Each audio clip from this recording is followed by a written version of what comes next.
Shalom, meus irmãos, bem-vindo ao documentário de 24 anos da Igreja Batista do Deus Vivo. Você, que é um membro antigo nosso, você vai relembrar um pouquinho da nossa história. E você, que é novo membro ou visitante, que não conhece a nossa história, você vai conhecer agora através desse documentário. Então prepare seu coração para acompanhar um pouco mais de como foi esses 24 anos de história e de legado de fé da nossa Igreja Batista do Deus Vivo. Deus vivo, oh Deus vivo, torna tudo novo e abençoa o povo que confia em Ti.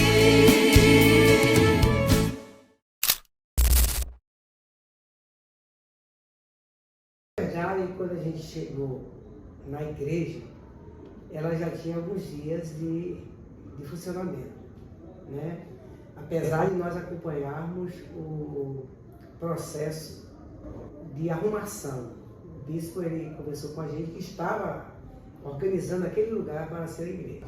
Chegando lá, nós tínhamos o bispo que ele fazia tudo, tocava, cantava, pregava, junto com a bispa Damiana e auxiliado por Jeane, sua filha. Na época, eu uma jovem de 22 anos, né?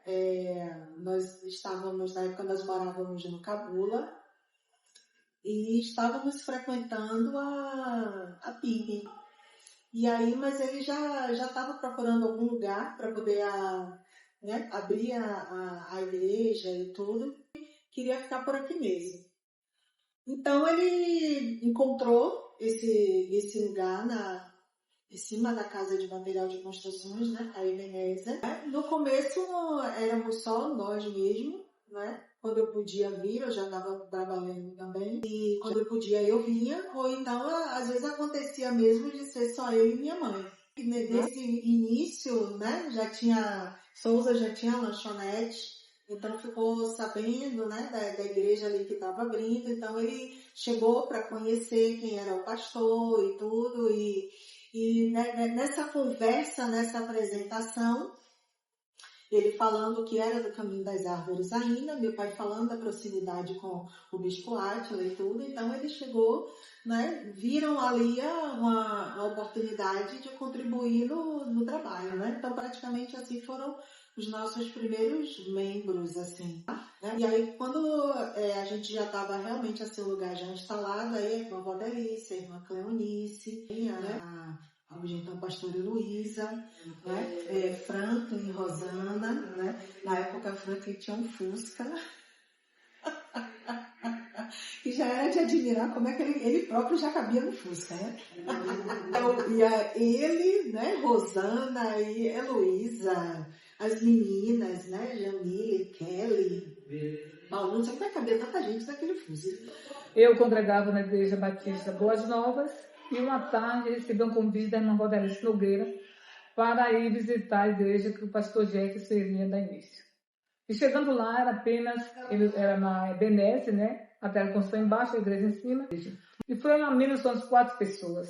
Mas quando eu cheguei naquele local, que eu congregava na Boas Novas, eu me apaixonei e entendi que realmente o ministério precisava de mais alguém para ajudar no evangelismo.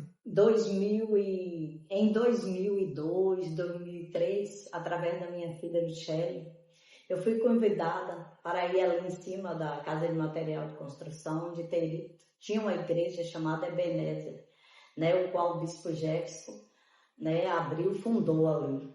Quando eu cheguei ali naquele lugar, encontrei Jeane, que hoje é pastora, e Samuel, filho do pastor Souza.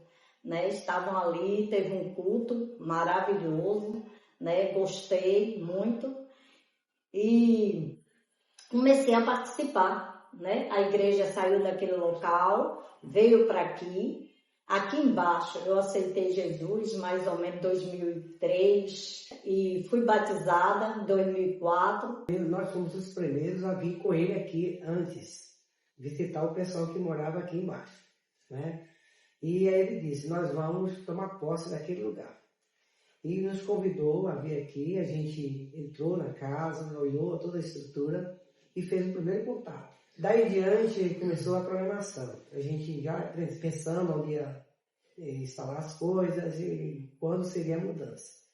Posteriormente, num momento marcante, nós fizemos uma caminhada de lá para cá com os membros, todo mundo cantando, celebrando, até chegar nesse lugar que foi o dia da mudança oficial da igreja. Saímos de uma outra igreja que já tinha um formato, né, já tinha uma quantidade de pessoas, para começar um trabalho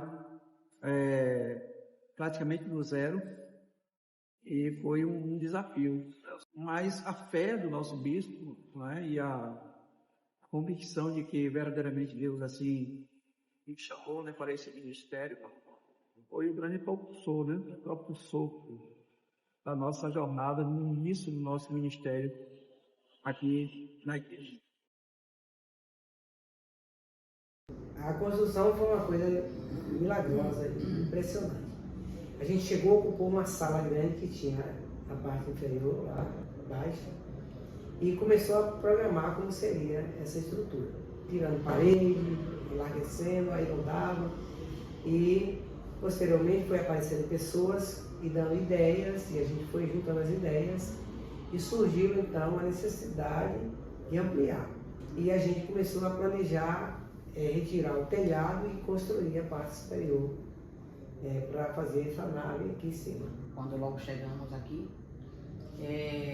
quando fazíamos um momento de louvor, né, com horas mais extensas, aí os irmãos iam para cima do caminhão, e ali os irmãos subiam no caminhão, faziam louvores, e tinha multidão de pessoas, né? O pessoal passava, ia chegando, vinha interessante. Outros obreiros de fora que cantavam, tocavam, né? E era uma festa aí. E os eventos a gente fazia no espaço, aí embaixo. É um louvorzão. E isso me marcou, né? Era espontâneo. A gente não ligava onde era o local. A gente queria uma boa programação. As coisas iam acontecendo. A gente queria glorificar a Deus, né, no mesmo tempo. Às vezes chovia, às vezes, né, a gente tinha que parar um pouco, cobrir os instrumentos com os sacos plásticos, até voltar o louvorzão novamente. E aos poucos a gente foi estruturando o louvor, que até então, nessa época, era só minha mãe que cantava, né? Nem eu me arriscava muito a cantar. E depois, com ela, todos nós fomos chegando, inclusive eu, né? Isso. Então, meu início também foi com ela. Então, ali cantando, fui aprendendo a cantar, não é? Me identifiquei muito com as músicas do Diante do Trono, então eu ouvia sem parar, praticamente. Ainda nesse momento de aprendizagem, primeiro contato, eles foram em tudo os nossos mentores. Ensinar até mesmo como pegar o microfone, falar as primeiras palavras, e também nos deram aula para corrigir até mesmo a língua, a linguagem, né? Isso é muito importante lembrar. E eu, percebendo que não tinha ninguém para tocar, me arrisquei a aprender violão. Nós não tínhamos instrumentos adequados, mas achamos alguns instrumentos do próprio bispo. E entre esses instrumentos estava um violão bem antigo, que eu comecei a aprender os primeiros acordes. Samuel, né? Missionário, começou conosco, acho que Samuel devia ter uns 10 anos, a 11. Aprender teclado com meu pai mesmo, né? E depois ele foi pegando gosto, assim, e Samuel, eu diria assim, um fenômeno tocando. E ali a gente começou a tocar do jeito que sabia, do jeito que aprendeu, até aparecer novos músicos e cantores para a igreja. Né?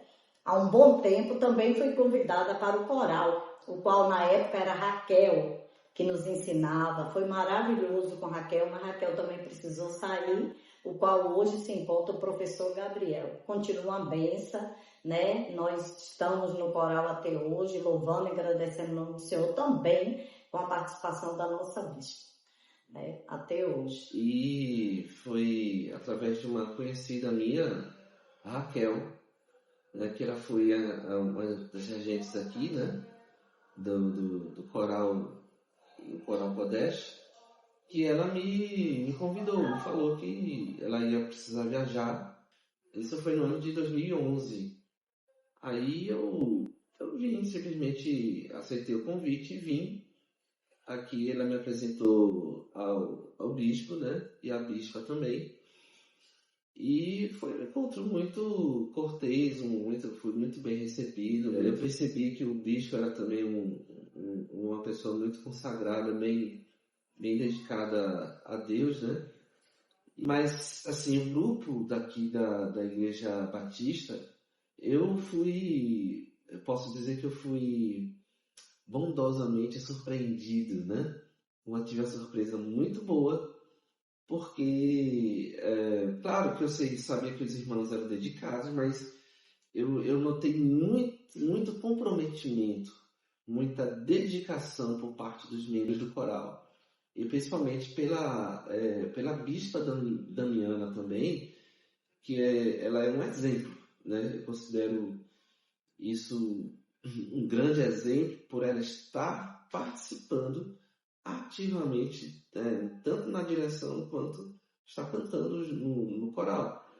Né? Isso é algo muito motivador, né? É um exemplo prático. Na minha visão, motivou muitos membros da própria igreja a participarem do coral, se manterem o máximo possível, né? Porque o bispo Jefferson, nos cultos, ele sempre no final do culto ele dizia: olha, se você quiser participar, fazia o convite, né, para a igreja daqueles que queriam participar. Eu acredito que o bispo e a bispa sempre almejaram, sempre sonharam, né, com ter um coral constante, atuante, que contribuísse para a edificação espiritual da igreja, bem como dos próprios membros do coral, né? Considerando que hoje estamos em 2025, né? Comecei em 2011, são 14 anos de regência à frente do Coral Kodesh. Uma canção, eu posso dizer, talvez, principalmente o melhor lugar do mundo, né? Uma música muito marcante, muito bonita.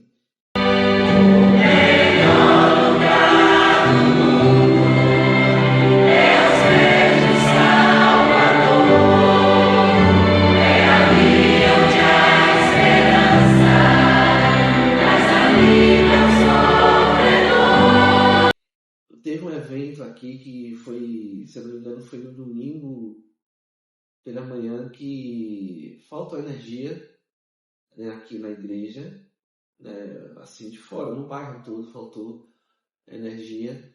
E aí estávamos no meio do culto e o coral tinha que se apresentar ainda, né? Então eu não tinha nenhum instrumento acústico, né? Aí que fizemos nesse dia, né? A gente desceu, fizemos um semicírculo ali na frente para ficarmos e cantamos a capela, né? Algumas músicas, e foi, assim, na minha memória foi um dia marcante, porque a combinação de soprano, contralto, tenor e baixo, eu penso acho que uma das melhores palavras que eu utilizo é divino.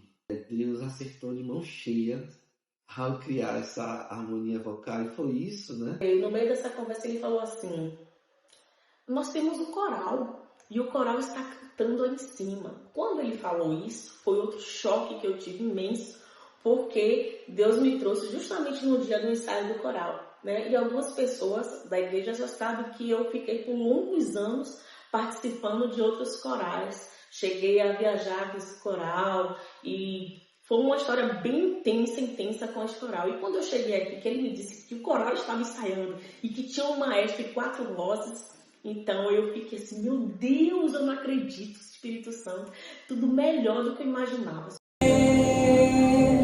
Mas do céu desceu, tornou-se um bebê. E achei lindo o coral cantando. E naquele mesmo dia de ensaio, eu me aproximei do coral e perguntei se eu poderia ensaiar com as contraltos. E aí fui tão bem recebida. E aí naquele dia ali eu ensaiei uma música e tô no coral até hoje, né? Para a glória do Senhor Jesus. Quando nós chegamos aqui, O coral já havia sido formado, né? Também a bispa, ela é muito assim, visionária. Então ela teve esse insight, né, de conduzir a igreja, o louvor, através do aprendizado da divisão de vozes, para louvar de uma forma com mais excelência ao Senhor. As minhas meninas participavam da Mensageira do Rei, lá em Boas Novas. Kelly tinha feito uns 12 anos, Jamile 11, mais ou menos, só que ela estava envolvida com o ministério ainda. Mas as meninas ficaram emburradas, sem querer vir, porque não tinha adolescente, pré-adolescente, não tinha, só tinha adultos. E até Deus operou o milagre de a pastora Jeane, hoje pastora, na época não pastora, colocar o grupo de dança. Começamos também a coreografia, né? E Lenusa também conhecia uma pessoa que trouxe esse irmão também para nos auxiliar na dança. Então era coisa assim, que a gente vinha e ficava o dia na igreja. Éramos, o quê? Mais ou menos uns 6, de 5 a 6. Quando viemos para cá, né, estávamos muito empolgados porque o ambiente era muito maior, tínhamos salas para poder ensaiar, é que a gente combinava muita vigília de ensaio. Nós estávamos assim muito empolgadas, né? Queríamos dançar, estávamos, né, continuávamos ainda com o irmão que nos auxiliava, então a gente estava aprendendo, né, base de balé e, né, a criatividade das músicas e tudo, então a gente estava avançando muito nisso. Né? Tinha todo o aquecimento, né? E diga-se de passagem, Jamile dava um trabalho. Se vocês vissem Jamile na época, para quem Jamile se tornou, assim, entendeu? À frente da dança, você jamais diria. Você poderia dizer qualquer pessoa, menos Jamile. Me chamo Jamile, filha da pastora Heloísa e do diácono Paulo. Mãe e pai, tô morrendo de saudade. Gente, a dança começou quando a nossa igreja ainda era ali, em cima do material de construção Ebenezer. Quando existia lá o Ministério de Dança, eu não fazia parte. Quem era responsável era a nossa querida pastora Jeane. Gê, amor, te amo, tô morrendo de saudade também. Muito obrigado, porque contigo eu aprendi muita coisa, pode ter certeza. E quem fazia parte naquela época era Jaqueline, Rosana, Rose, Minéia. Depois a nossa igreja mudou para o local que se encontra hoje. E naquela época era tudo embaixo. E eu levei um tempo, foi quando eu comecei a fazer parte também da dança. E eu fui entendendo qual era o meu chamado. Era muito nova, mas com o decorrer dos anos a gente vai amadurecendo espiritualmente e criando responsabilidades, compromisso mais com o Senhor. E eu fui entendendo qual era o chamado dele para minha vida. Mano, eu tava tentando lembrar o nome do Ministério de Dança. E aí eu fui pra Jeane, Gê, me lembra qual é o nome, porque tem muitos anos, eu não lembro. E aí ela me fez lembrar que o nome era El Rai, que era tudo um grupo só, era o de dança e o de louvor, era o mesmo nome naquela altura. El Rai, que significa Deus vivo, correto, Gê? E aí, olhando as mensagens, Gê tinha mandado uma mensagem para mim do meu aniversário em janeiro, e ela colocou assim, isso me fez lembrar muita coisa, passou um filme na minha cabeça. A caçula do grupo de dança, marrenta e dengosa para ensaiar, se tornou a mais apaixonada pela dança, sim. Eu amo fazer isso, eu amo dançar para o Senhor, eu amo ministrar para Ele, demonstrar o meu amor através dos passos. E eu glorifico ao Senhor por tudo isso, porque eu sei que tudo Ele tem um propósito em nossas vidas e eu precisava passar por todas as etapas para entender o que o Senhor queria para a minha vida e amadurecer em todas as áreas com relação ao Ministério de Dança. Todas as vezes que a gente ia ensaiar, a gente orava, consagrávamos, tinha aquele compromisso também, né, com a nossa vida espiritual. Depois o Ministério levou um tempo sem apresentar, sem ministrar. Às vezes eu ministrava um solo quando alguém me pedia, minha bispa Denise, um cheiro, meu amor, também muitas vezes ela me pediu para ministrar e eu lembro disso. E eu lembro que veio depois o Florescer, o Ministério Florescer, quem era responsável naquela época era Jeane, nossa querida pastora G, junto com Dejane. A bispa via na época essas meninas, como diz assim, correndo soltas pela igreja, né, Ana? E o que fazer então com essas meninas?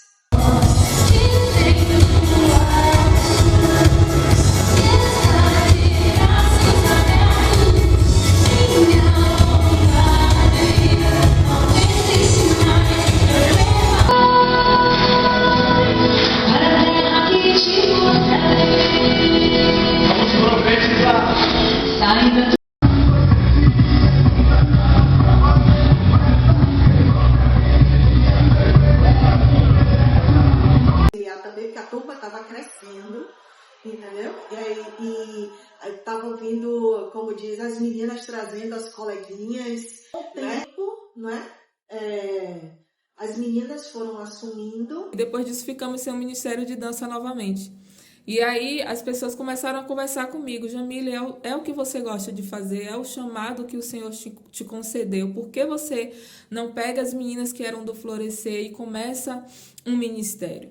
E eu lembro que a Bispa Damiana, minha bispa querida, te amo. Bispa e vó, muito obrigado por tudo também, por todos os ensinamentos, pelo teu carinho e amor e cuidado. Ela conversou também muito comigo e eu comecei a pensar, pronto. E aí decidimos iniciar o Ministério de Dança. As meninas já estavam bem maiores e eu comecei a pensar, foi quando eu conversei com a Bispa Damiana. E a Bispa Damiana fez: por que não resplandecer? E aí ela pegou e falou comigo o versículo de Isaías 61, que é: levanta-te e resplandece, porque já vem a tua luz e a glória do Senhor vai nascendo sobre ti. Eu lembro que em todas as ministrações a gente sempre recitava esse versículo. A gente ali trabalhava junto com relação a passos, ministrações, e foram tempos maravilhosos. Teve pessoas, quando a gente fazia danças de peça com dança, tínhamos muitas pessoas nos ajudando: Marcos, Tio Sopa, Tito, que é Arivaldo, nos ajudou também muito, Lucas. E eu sempre tinha o apoio delas. E naquela época eram 13 meninas. Uma dança que me impactou muito, eu não consigo lembrar agora o nome da música, mas era com relação ao arrebatamento. Naquele dia foi algo extraordinário diante da presença do Senhor. Foi mesmo muito lindo. O Senhor pairou sobre aquele lugar.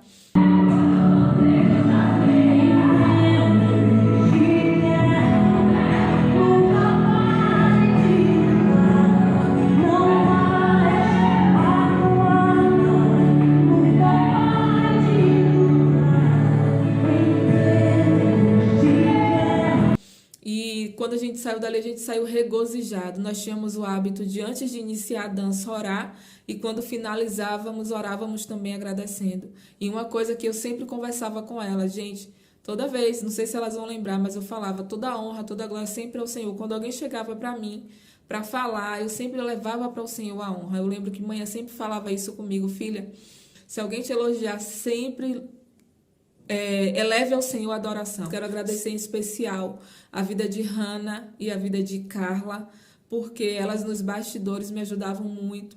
Carlinha me orientava muito. Tinha situações em que eu precisava mesmo de ajuda e sempre falava com elas: a responsabilidade não é só minha. E isso era muito bom. Eu precisei vir embora. Para quem não sabe, eu creio que tem novos membros na igreja, já vou fazer 6 anos morando em Portugal, e terminou o Ministério de Dança, mas o Senhor, quando Ele tem um propósito, Ele dá continuidade, Ele levanta outras pessoas, e eu sei que hoje tem um outro ministério aí lindo, que eu volto e me vejo os vídeos aqui, quando as meninas apresentam. Eu estou muito feliz por isso.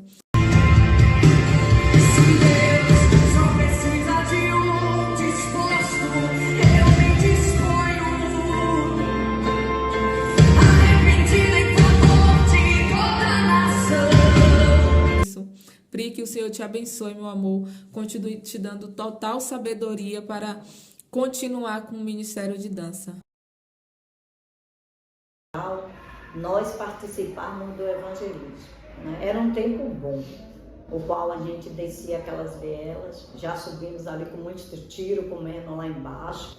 Mas louvado seja o nome do Senhor, porque muitas almas nós trouxemos para aqui. Hoje é um pouquinho mais de dificuldade, mas não deixamos de evangelizar, né? Nós marcamos um domingo com o grupo da nossa igreja, o qual a Bispa Damiana tem nos orientado, o pastor Hierro também tem nos orientado, os nossos bispos, e continuamos fazendo visita nas casas aqui. E levávamos alimentos e a palavra de Deus.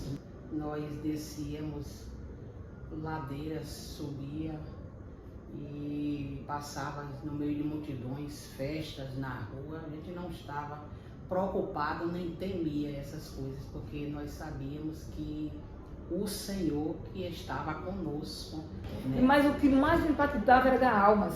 E eu evangelizava, descia essas baixadas aqui com o pessoal evangelizando. E uma das pessoas que eu ganhei para Jesus foi a Noêmia. Quando eu cheguei na casa da Noêmia, Marquinhos era uma criança, eu brincava de carrinho. E aí eu conversando com ela, perguntei se ele queria fazer uma aliança com Jesus, ela aceitou Jesus. Está nós congregando com a gente, Marcos participando do louvor, que foi uma bênção. Então, eu vi como Deus ele deu crescimento nesta obra. E eu gostava muito de evangelizar. E uma das experiências que eu tive também com o evangelismo, além da irmã Noêmia, foi Valdique, saudoso Valdique, que Deus também salvou meu esposo nesse ministério, um culto na casa da irmã Valdelice. E depois da salvação do meu esposo, veio Valdir, e uma das experiências também marcantes no evangelismo comigo, a gente voltando do evangelismo de Colinas para cá, encontramos um rapaz sentado no ponto de ônibus ali, próximo ao Max, e eu estava com um panfleto na mão. Nesse panfleto estava escrito que o homem era feito à imagem e semelhança de Deus. Mas ele me chamou: moça, faça favor.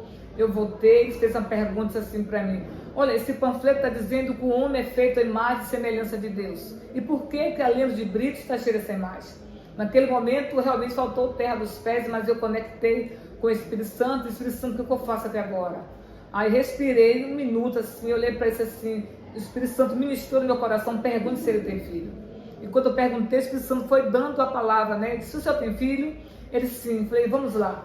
Então o senhor pega um filho seu, criança, o senhor educou essa criança, deu o seu melhor para ele, investiu nos estudos dele, deu uma boa escola para ele, disse a ele que ele tinha que ter boas escolhas, que uma amizade ruim poderia conduzir ele para um caminho errado, e o senhor foi ensinando esse menino passo a passo. Chegando na fase adulta, ele foi cursar uma faculdade.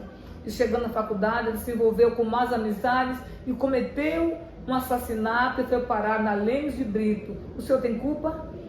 Ele disse assim: não, porque eu ensinei ele o caminho melhor. Eu falei: pois é, assim é Cristo.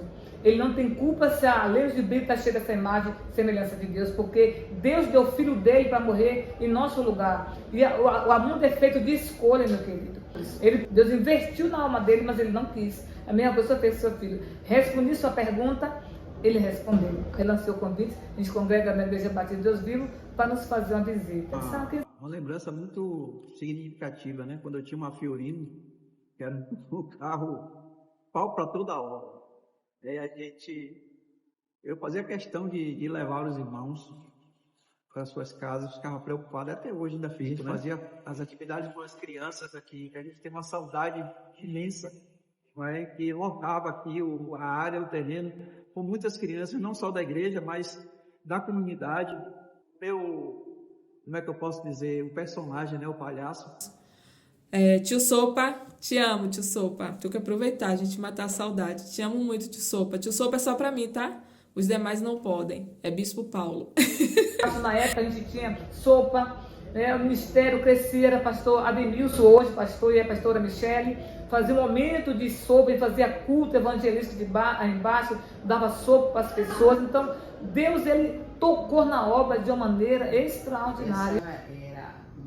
Era uma música que, quando íamos nos lares, nós cantávamos, né? Que naquele lugar reinaria. Declaramos que aqui reina a glória do Senhor. Sua graça é manifesta, está presente o seu amor. Corações se quebrarão, almas vão se derramar, e o Espírito de Deus reinará. Amém.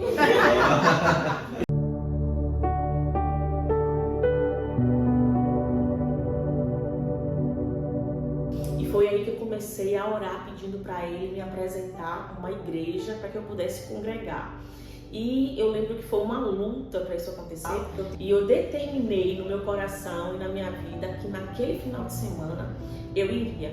Mas é interessante que ele mesmo me mostrou a igreja. Quando eu passei aqui embaixo na principal, eu ouvi aquela doce voz no meu ouvido: é essa. Porque quando eu cheguei para vir para o culto, tinha um senhor lá embaixo no portão, andando para um lado para o outro, estava chuviscando.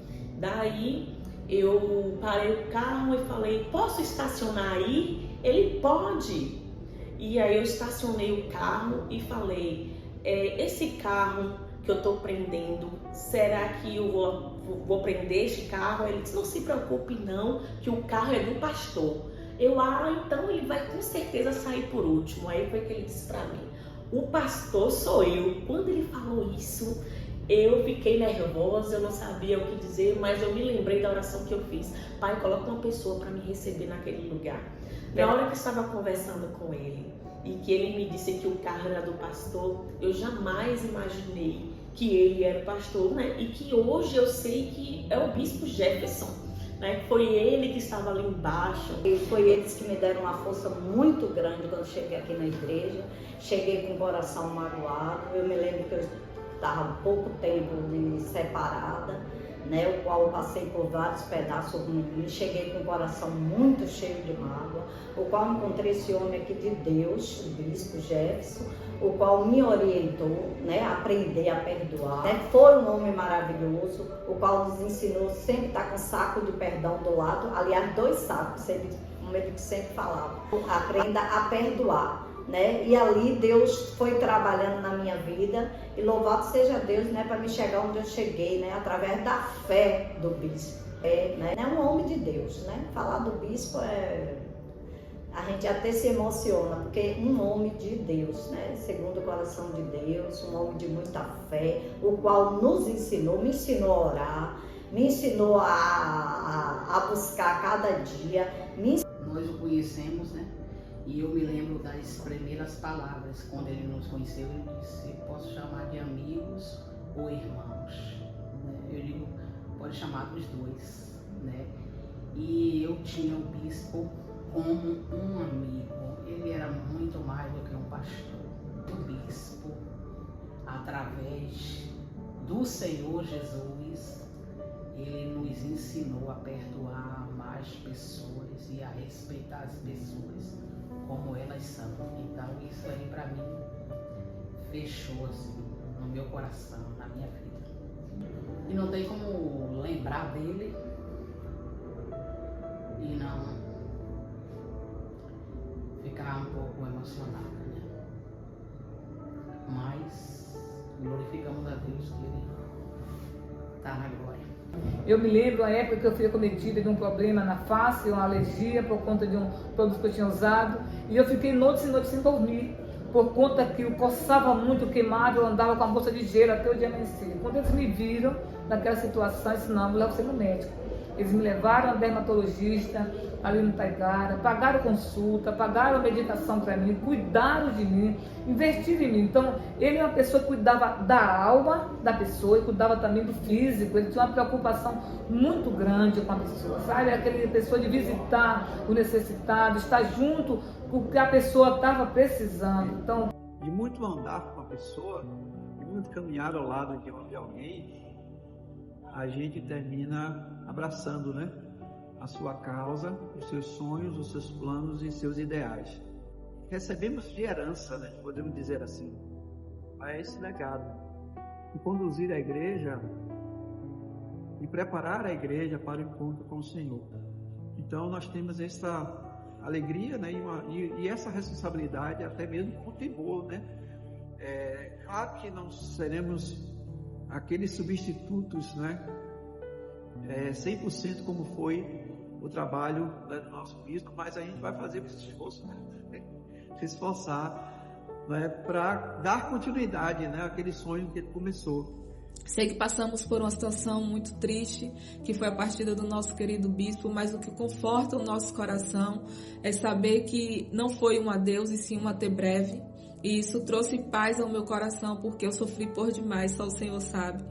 Ele era uma das pessoas que mais elogiava, quando mais falava, né? Ele chegava, minha filhinha, não esqueço disso, minha filhinha, que lindo, que bênção. Foi tudo muito lindo para a glória do Senhor. A Bispa Damiana e ele sempre no final vinha falar comigo. Então, falar do Bispo Jefferson é algo que nos deixa mesmo de uma forma emocionada.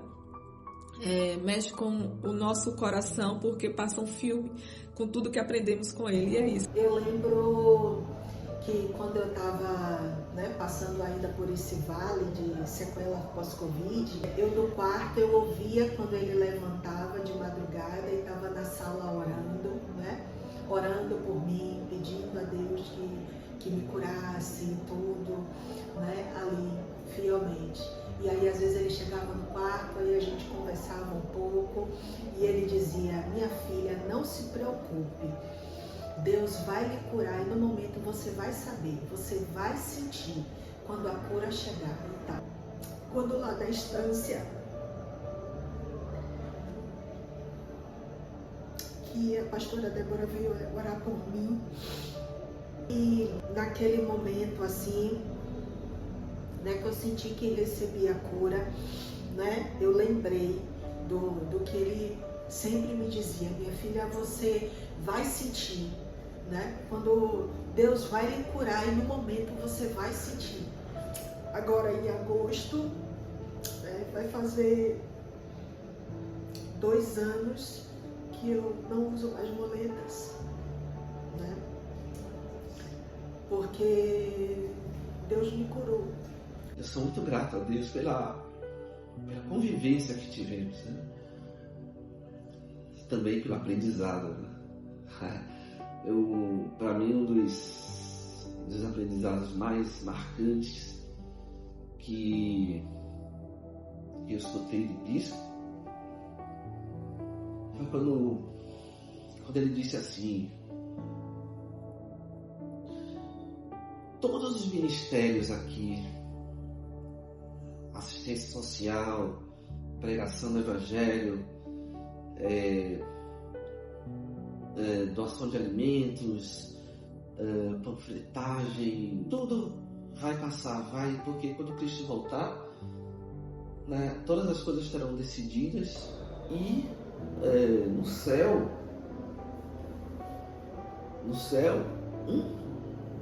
haverá um ministério que vai continuar. E esse, irmãos, né, eu quero me dirigir a todo mundo que estiver assistindo, né? Este ministério é o louvor a Deus, né? Este ministério vai continuar. É notório o grande legado e a grande influência que o nosso Bispo Jefferson teve, e você pôde reparar na frase de cada um dos nossos obreiros, nossos pastores e nossos bispos atuais.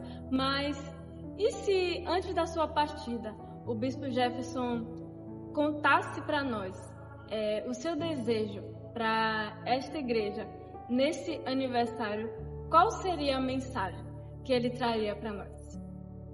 Na Bíblia, em 1 Timóteo 3,5, está escrito que a Igreja Batista do Deus Vivo é uma continuação da Igreja do Senhor Jesus Cristo. Deve ser cheio do Espírito Santo, ser um pregador das almas perdidas e conquistar as almas perdidas para o Senhor. Com a evangelização, a Igreja Batista do Deus Vivo é uma igreja missionária. É uma igreja dirigida pelo Espírito Santo de Deus. O sentimento que eu tive ao conhecer a Igreja Batista do Deus Vivo é de casa, né? A Igreja Batista do Deus Vivo, para mim, é amor, né? Nós somos acolhidos. A Igreja Batista do Deus Vivo, para mim, significa uma missão possível. A palavra que define a Igreja Batista do Deus Vivo é família. Em consagração, né? Posso dizer, repetir essa palavra, né? Família. Família. Amor, família. Família. Uma palavra para fechar sobre BDV. Eu considero a BDV como mãe. Perseverança. E a história que se iniciou há 24 anos atrás dessa forma, hoje podemos dizer que essa igreja não é a mesma sem você.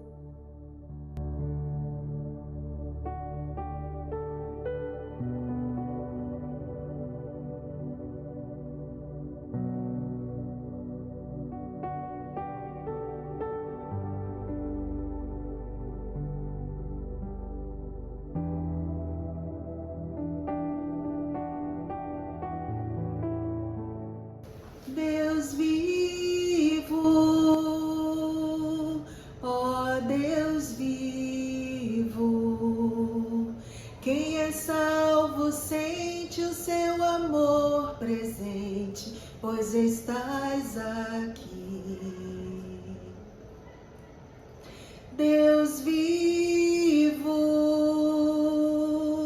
ó Deus vivo, torna tudo novo e abençoa o povo que confia em ti. Torna tudo novo e abençoa o povo que confia em ti.